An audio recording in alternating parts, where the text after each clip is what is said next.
बोली महापुरुष अच्युतानंद जी की सुधी जानी ज्ञानी गुणी मंडली आज अध्याय आलोचना को आपण मानक स्वागत जनाऊँ। आज मालिका वचन आलोचन आम आलोचना करने जाऊँचे महापुरुष हाड़ीदासंगर एक मालिकार पदरू जहाँकि मैत्र नीलाद्री नंद आगे कहते हे मैत्रे नीलाद्री नंद कलिजुगर शेष बेल को शेष भाग को गोटे घटना ए संसार घटो ना गुरुदेव ये मैत्र कौन घटब ना भैरवी डाक देवल हो बौड़ जान हे अल्प दिने बौड़ लो जान ए अल्प दिने मालिका वचन न होइबान देखी बोधोई नयने जय जगन्नाथ जय जगन्नाथ जय जगन्नाथ जय जगन्नाथ। हाड़ीदास कहले हे मैत्रे नीलाद्री नंद कलिजुगरे शेष बेल को गोटे घटना घटब ना कौन ना भैरवी डाक देवल बौड़ जान ये अल्प दिने ये अल्प दिन भितर गोटे भैरवी डाक गोटे दब ये मालिकार कथा ये मिछ हेब ना दुई नयन देखबू दुई कान शुणु। मैत्रे नीलाद्री नंद पचारे कहले हे मैत्रे ताले कौन से भैरवी डाकटा जो कौन पृथ्वी ध्वंस हो कौन घटना एमती घटब कि से भैरवी डाक हेले पृथ्वी कौन रही संसार रही ना हे मैत्रे से ही ठारू सत्य कहड़ी लो बौड़ देखी भुवेनी नयने बौड़ लो देखी भुवेनी नयने गर्वी लोक माने टाही करुथिबे कथा शुणी श्रवणे जय जगन्नाथ जय जगन्नाथ जय जगन्नाथ जय जगन्नाथ। हाड़ीदास कहले कहले हे मैत्र नाई नाई संसार ध्वंस हेबनी जो भैरवी डाकटा हेब कलिजुगरे ता द्वारा कौन संसार ध्वंस हो ना सेमती किसी हेनी पृथ्वी ध्वंस हेबनी संसार ध्वंस हेबनी लोक मैंने सब मरी हजी जीवेनी ना ताले कौन हेब से भैरवी डाक हेले ना एक संकेत ये संकेत से सत्य कली आसब कलिजुग शेष हेब सत्य जुगर आरंभ हेब वेदमूर्ति तपनिष्ठ जुगद्रष्टा जुगाचार्य ब्रह्मर्षि पंडित श्रीराम शर्मा आचार्य अखिल विश्व गायत्री परिवार जे होचन गुरु दिव्य द्रष्टा मोर गुरुदेव लिखिं भविष्यत बाणी रे सावधान युग बदल रहा है सावधान हो जाओ जुग परिवर्तन हवा जाऊँच जुग परिवर्तन कबर कैसे किभली हेब एवं किमिति हेब जुग परिवर्तन गुरुदेव ता उपर अनेक कथा कही तेणु हे ज्ञानी गुणी मंडली भविष्यवाणी कर तेणु ये सुधीजानी से सत्य कली गोटे जुग सरी आउ गोटे जुगर आरंभ बोली ये संकेत महापुरुष कहले किए ना छतिया बटर हाड़ीदास महापुरुष कहते से सत्य कलिल बौल देखबू बेनी नयन ये बेनी कले दुई नयन रे आखिरे तो देखबू सत्य कली भोग चलो गोटे पटे विनाश चली गोटे पटे विकास चली ध्यान देवी कथा उपरे ये ज्ञानी मुनिमंडली महापुरुष कही भांगी न घड़ीले सृष्टि कहीं ठाब पुंता तेणु करी आस कले करम करता तेणु करी नाश कले करम करता तेणु करी नाश कले करम करता।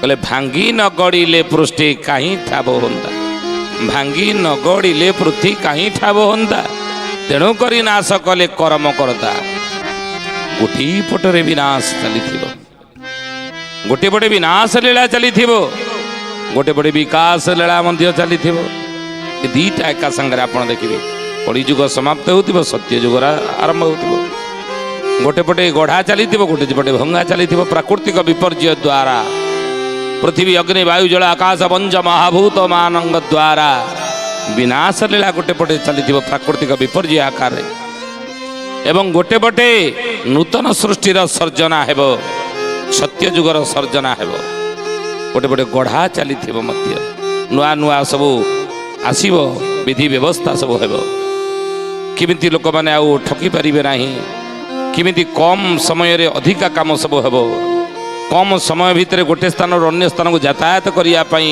रास्ता घाट सब प्रशस्त हेब ସେଇଭଳି ଯୋଗାଯୋଗର 5G ହେଇ ଆସିଲାଣି, ଯୋଗାଯୋଗର ସୁବିଧା ଆହୁରି ହେବ। ତେଣୁ ମହାପୁରୁଷଙ୍କର ଗୋଟେ ବିକାଶ ଲୀଳା ଚାଲିଥିବ, ଟେକ୍ନୋଲୋଜି ବହୁତ ଡେଭଲପମେଣ୍ଟ ହେବ। ଆଉ ଗୋଟେ ପଟେ ବିନାଶ ଲୀଳା ଚାଲିଥିବ, ଗୋଟେ ଗୋଟେ ନବସୃଜନ ଚାଲିଥିବ, ନୂଆ ତିଆରି ଚାଲିଥିବ, ବୁଝିଲେ? ନବସୃଜନ ଗୋଟେ ପଟେ ଚାଲିଥିବ ସୃଜନ। ତେଣୁ ହେ ଜ୍ଞାନୀ ଗୁଡ଼ିକ ସେଇଠାରୁ ସତ୍ୟ କଳିଲ ବଉଳ ଦେଖିବୁ ବେନି ନୟନେ, କିନ୍ତୁ ଗର୍ବୀ ଲୋକମାନେ ତାହି କରୁଥିବେ। ଏ କଥା ଶୁଣି ଶ୍ରବଣେ, ଏ କଥା ଗୁଡ଼ିକ ଶୁଣି ଗର୍ବୀ ଲୋକମାନେ ଟାହିଟା ପରା କରିବେ ନାଇଁ ବୋଲି ମହାପୁରୁଷ ହାଡ଼ିଦାସ କି ଜୟ ଗରିବୀ ଲୋକମାନେ ଶୁଣିଲା କେଣେ ଟାହିଟା ପରା କରିବା କଥା। କାହିଁକି ନା ସେ କହିବେ ଇଏ କେଉଁ କଥା ଇଏ କହୁଛନ୍ତି, ସତ୍ୟ କଳି ପୁଣି ଭୋଗ ହେବ। ଏ କଳିଯୁଗର ଆୟୁଷ 4,32,000 ବର୍ଷ, ମୋଟେ 5,125 ବର୍ଷ କଳିଯୁଗ ଭୋଗ ହୋଇଛି। ଆହୁରି କଳିଯୁଗ ଶେଷ ହେବା ପାଇଁ 4,26,000 କେତେ ବର୍ଷ ବାକି ଅଛି। ଏ କେଉଁଠି ସରିଗଲାଣି କଳିଯୁଗ, ସରିଲାଣି ସତ୍ୟ ଯୁଗ ଆସିବ, ସତ୍ୟ କଳି ଭୋଗ ହେବ। ଏ ଭୁଲ କଥା ଅନେକ କହୁଥିବେ, କିନ୍ତୁ ଅଚ୍ୟୁତାନନ୍ଦ ମହାପୁରୁଷ ମାଳିକାରେ ଲେଖିଲେ, କହିଲେ ବାବୁରେ ଖଡ଼ିକାର ଖଡ଼ି ବଣା ହୋଇଯିବ, ତିଥି ଲଗ୍ନ ନ ମିଳିବ, ମ୍ଲେଚ୍ଛ ନିବାରଣେ ପ୍ରଭୁ ଦାସରଥି ସେ କାଳେ ଉଦୟ ଧ୍ରୁବ। ଖଡ଼ିକାର ଖଡ଼ି ବଣା ହେଇଯିବ, ଜାଣିପାରିବେନି କିଛି, ସତ୍ୟ କଳି ଭୋଗ ଚାଲିବ। ତେଣୁ ହେ ଜ୍ଞାନୀ ଗୁଡ଼ି ମଣ୍ଡଳୀ, ଅଚ୍ୟୁତାନନ୍ଦ ମହାପୁରୁଷକୁ ସେଇଥିବେ ରାମଦାସ ପଚାରିଲେ, କହିଲେ ଗୁରୁଦେବ ତାହେଲେ ଭୈରବୀ ଡାକଟା କେଉଁଠି ହେବ? ଏ ଯେଉଁ ଭୈରବୀ ଡାକଟା ହେବ, ଏସବୁ ଗୋଟିଏ ଜାଗାରେ ହେବ, ଗୋଟିଏ ସ୍ଥାନରେ ହେବ, ନା ଅନେକ ସ୍ଥାନରେ ଭୈରବୀ ଡାକ ଗୋଟେ ହେବ, ଗୋଟେ ଶବ୍ଦ ଶୁଣାଯିବ? ଜ୍ଞାନୀ ଗୁଣିମଣ୍ଡଳୀ ମହାପୁରୁଷ ଅଚ୍ୟୁତାନନ୍ଦ ମାଳିକାର ନାମ ହେଉଛି ଶିବକଳ୍ପ ନବକଣ୍ଡ ନିର୍ଘଣ୍ଟ। ଏ ଓଡ଼ିଶା ଭିତରେ ଭୈରବୀ ମୁଣ୍ଡିଆ ଗୋଟେ ଅଛି। ସେଇ ଭୈରବୀ ମୁଣ୍ଡିଆରୁ ପ୍ରଥମେ ଦେବୀ ଡାକ ବା ଭୈରବୀ ଡାକ ଆରମ୍ଭ ହେବ ବୋଲି ମାଳିକାରେ ଲେଖା ଅଛି।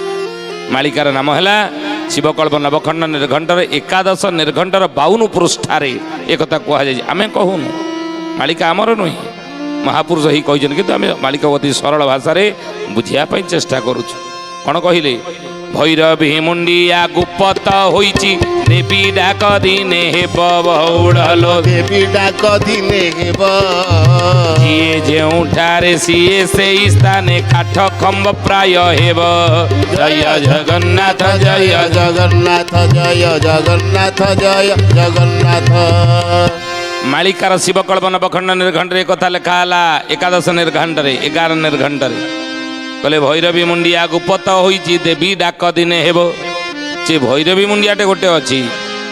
ଆମେ ଯଦି କଟକରୁ ଯିବା ଚଣ୍ଡିଖୋଲ, ଚଣ୍ଡିଖୋଲ ବାଟରେ ପଡ଼ିବ ଗୋବିନ୍ଦପୁର ଛକ। ଏ ଗୋବିନ୍ଦପୁର ଛକ ଯେଉଁଠି ଗୋଳା ରହିଛି ମଣିନାଗ ଗୁମ୍ଫା ପାହାଡ଼, ଜଳଉକା ପାହାଡ଼, ସେଇ ପାଖକୁ ଭିତରୁ ଗଲେ ଭୈରବୀ ମୁଣ୍ଡିଆ ଗୋଟେ ରହିଛି।